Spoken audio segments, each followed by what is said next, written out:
दोस्तों हमने अक्सर देखा है कि जब भी कोई भी इंसान बहुत बड़ी तरह की फ्रॉड करता है, जैसे ललित मोदी, नीरव मोदी या विजय मल्ल्या, वो फॉरेन चले जाते हैं और स्पेशली वो लंदन चले जाते हैं। तो ऐसा क्यों दोस्तों? दोस्तों ये सिर्फ इंडिया के लिए नहीं, ये पाकिस्तान का भी है। जब पिछली जो प्राइम मिनिस्टर थे नवाज शरीफ, जिन्होंने जब घोटाला किया, तब वो भी लंदन भाग गए थे। परवेज मुशर्रफ भी कभी लंदन भाग गए थे। तो दोस्तों उसके पीछे कुछ रीजंस है। पहली रीज़न ये है कि लंदन हमें एक बात बताते हैं कि अगर कोई भी इंसान किसी भी देश में कोई भी तरह की फ्रॉड करके लंदन आ गया ना, और वो अगर लंदन में 2 मिलियन पाउंड्स की इन्वेस्टमेंट कर लिया ना, तो उस देश की जो भी जुडिशियरी सिस्टम है, वो जो एडमिनिस्ट्रेटिव सिस्टम है, वो कुछ दिन के लिए, कुछ साल के लिए वो अपनी आंख बंद करके रख देगी। तो दोस्तों शायद आप सोच रहे होंगे कि ऐसा कोई ट्रीटी नहीं है क्या? दोस्तों उसके लिए एक ट्रीटी भी है, एक्स्ट्राडिशन ट्रीटी, जो कोई भी लॉ नहीं है दोस्तों, जिसमें इंडिया भी है, लंदन भी है, बहुत सारे देश भी है, जिसमें अगर किसी भी देश की कोई भी इंसान अगर किसी और देश में चला जाता है किसी भी तरह के क्राइम करके, तो वो इंटरनेशनल पुलिस, जिनको हम इंटरपोल कहते हैं, तो इंटरपोल उस देश को एक रेड कॉर्नर नोटिस जारी करेगा कि उस देश की एक इंसान जिन्होंने बहुत बड़ा फ्रॉड किया है वो आपके देश में है और आपको उसे वापस भेजना पड़ेगा। दोस्तों लंदन के लिए कुछ कंडीशंस है, उनके पास कुछ कंडीशंस है। पहली कंडीशन कि अगर वो कोई मिलिट्री बंदा हो तो उसे वो नहीं भेजेंगे। दूसरी कंडीशन है अगर वो कोई भी पॉलिटिशियन है तो उसको वो नहीं भेजेंगे। तीसरी कंडीशन, अगर जो भी क्राइम उसने अपने देश में किया अगर लंदन में भी उसे क्राइम माना जाए तो ही उन्हें भेजेंगे। उसके भी कुछ कंडीशंस है, सब कंडीशंस। दोस्तों उस पर आपको पूरी एविडेंस आपको प्लेस करनी पड़ेगी, साथों साथ आपको केस करनी पड़ेगी। दोस्तों जब भी बात केस की आती है तो एक लंबी प्रोसीजर, जिसे हम बहुत अच्छी तरह वाकिफ है, क्योंकि इसमें आपको पहले डिस्ट्रिक्ट कोर्ट में केस करनी पड़ती है, उसके बाद आपको हाई कोर्ट में और सुप्रीम कोर्ट में।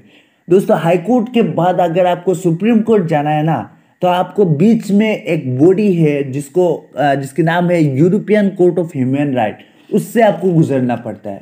और वो इतनी छोटी छोटी चीज़ों को भी बहुत बड़ी तरह से वो जांच करती है, वो इंस्पेक्ट करती है।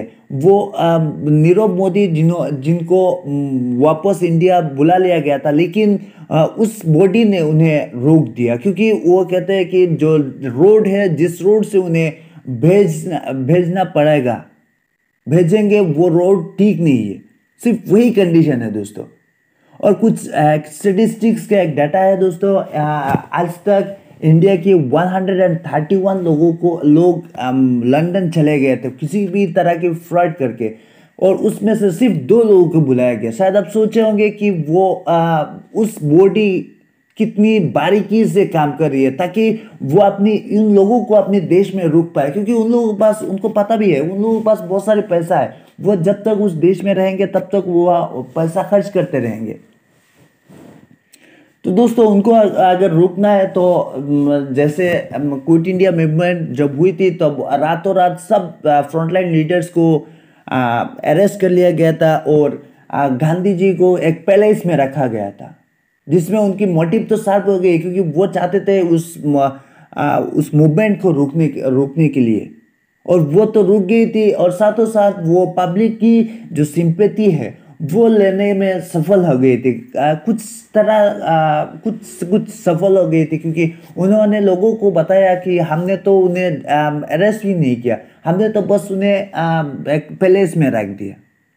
तो दोस्तों अगर आपको उन्हें कन्विंस करना है तो आपको कुछ इस तरह की एक 7 स्टार होटल बनानी पड़ेगी और उनसे एक एनओसी लेने पड़ेगी कि आप आइए, एक बार आके देख लीजिए, क्या आपको कोई दिक्कत है, कोई भी तरह की सुविधा जो आपको आप चाहते हैं उन्हें दिया जाए और वो नहीं है, और आप एक एनओसी लेटर इशू करके चली जाइए।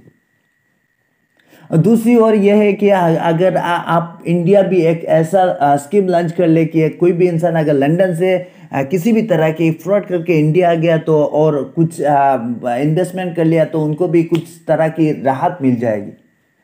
और उनको भी ऐसे डिस्ट्रिक्ट कोर्ट, हाई कोर्ट और सुप्रीम कोर्ट से गुजरना पड़ेगा।